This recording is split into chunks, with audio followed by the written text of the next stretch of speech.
आज मैं आपको हनुमान और शनिदेव की एक कथा सुनाऊंगी। शनि के नाम से ही हर व्यक्ति डरने लगता है। शनि की दशा एक बार शुरू हो जाए तो 7.5 साल तक पीछा नहीं छोड़ती है। लेकिन हनुमान भक्तों को शनि से डरने की तनिक भी जरूरत नहीं है। शनि ने हनुमान जी को भी डराना चाहा, लेकिन मुंह की खानी पड़ी। आइए जानते हैं कैसे। महान परिक्रमी हनुमान अमर है। पवन पुत्र हनुमान रघुकुल के कुमारों के कहने से प्रतिदिन अपनी आत्मकथा का कोई भाग सुनाया करते थे। उन्होंने कहा कि मैं एक बार संध्या समय अपने आराध्य श्री राम का स्मरण करने लगा तो उसी समय ग्रहों में पाप ग्रह मंद गति सूर्य पुत्र शनि देव पधारे। वह अपना सिर प्राय झुकाया रखते थे। जिस पर अपनी दृष्टि डालते थे वह अवश्य नष्ट हो जाता था। शनिदेव हनुमान के बाहुबल और परिक्रम को नहीं जानते थे।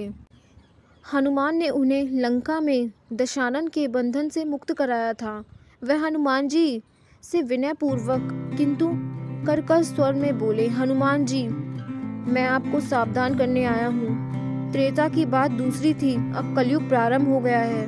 भगवान वासुदेव ने जिस क्षण अपनी अवतार लीला का समापन किया उसी क्षण से पृथ्वी पर काली का प्रभुत्व हो गया। यह कलयुग है। इस युग में आपका शरीर दुर्बल और मेरा बहुत बलिष्ठ हो गया है। अब आप पर मेरी 7.5 की दशा प्रभावी हो गई है।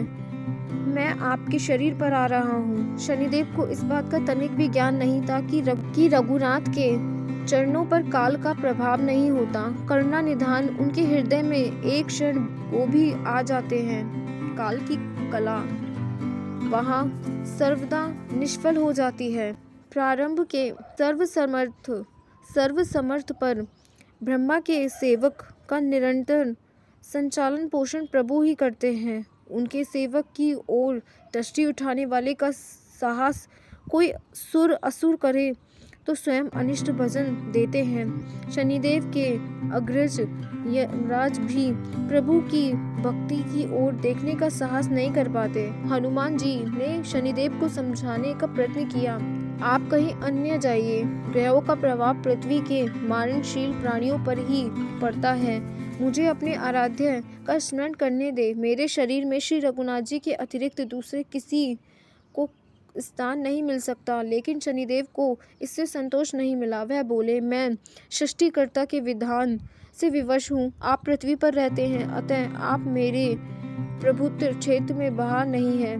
पूरे 22.5 वर्ष व्यतीत होने पर 7.5 वर्ष के अंतर में 2.5 वर्ष के लिए मेरा प्रभाव प्राणी पर पड़ता है, किंतु यह गौण प्रभाव है। आप पर मेरी 7.5 आज इसी समय से प्रभावी हो रही है। मैं आपके शरीर पर आ रहा हूँ, इसे आप टाल नहीं सकते। फिर हनुमान जी कहते हैं, आपको आना ही है तो आइए। अच्छा होता कि आप मुझे वृद्ध को छोड़ ही देते। फिर शनिदेव कहते हैं, कलयुग में पृथ्वी पर देवता या उपदेवता किसी को नहीं रहना चाहिए। सबको अपना आवास सूक्ष्म लोकों में रहना चाहिए। जो पृथ्वी पर रहेगा वह कलयुग के प्रभावों में रहेगा और उसे मेरी पीड़ा भोगनी पड़ेगी। और ग्रहों में मुझे अपना अग्रज यम का कार्य मिला है। मैं मुख्य मारक ग्रह हूँ और मृत्यु के सबसे निकट वृद्ध होता हूँ, अतः मैं वृद्धों को कैसे छोड़ सकता हूँ। हनुमान जी पूछते हैं, आप मेरे शरीर पर कहाँ बैठना चाहते हैं। शनिदेव गर्व से कहते हैं, प्राणी के सिर पर। मैं 2.5 वर्ष प्राणी के सिर पर रहकर उसकी बुद्धि विचलित बनाए रखता हूँ। मध्य के 2.5 वर्ष उसके उदर में स्थित रहकर उसके शरीर को अस्वस्थ बनाता हूँ।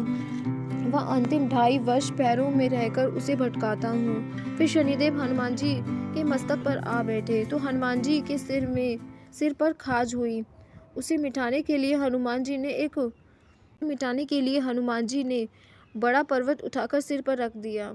शनिदेव चिल्लाते हैं, यह क्या कर रहे हो आप। फिर हनुमान जी कहते हैं, जैसे आप सृष्टिकर्ता के विधान से विवश हैं, वैसे मैं अपने मैं भी अपने स्वभाव से विवश हूँ। मेरे मस्तक पर खाज मिटाने का यही उच्चार है और आप अपना कार्य करें, मैं अपना करता हूँ। ऐसा कहकर हनुमान जी ने दूसरा पर्वत उठाकर सिर पर रखा।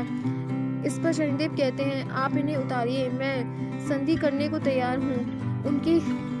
उनके इतना कहते ही हनुमान जी ने तीसरा पर्वत उठाकर सिर पर रखा तो शनिदेव चिल्ला कर कहते हैं, मैं अब आपके समीप नहीं आऊंगा। फिर भी हनुमान जी नहीं माने और चौथा पर्वत उठाकर सिर पर रखा। शनिदेव फिर चिल्लाते हैं, पवन कुमार त्राही मम रामदूत अंजन्याय नमः।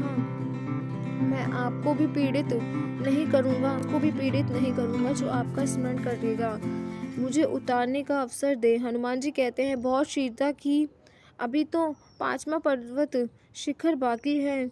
और इतने में ही शनिदेव मेरे पैरों में गिर गए और कहा, मैं सदैव आपको दिए वचनों का स्मरण रखूंगा। आघात के उपचार के लिए शनिदेव तेल मांगने लगे। हनुमान जी तेल कहाँ देने वाले थे, वहीं शनिदेव आज भी तेल दान से तुष्ट होते हैं। बोल शनिदेव भगवान की, बोल हनुमान पवन पुत्र हनुमान की जय।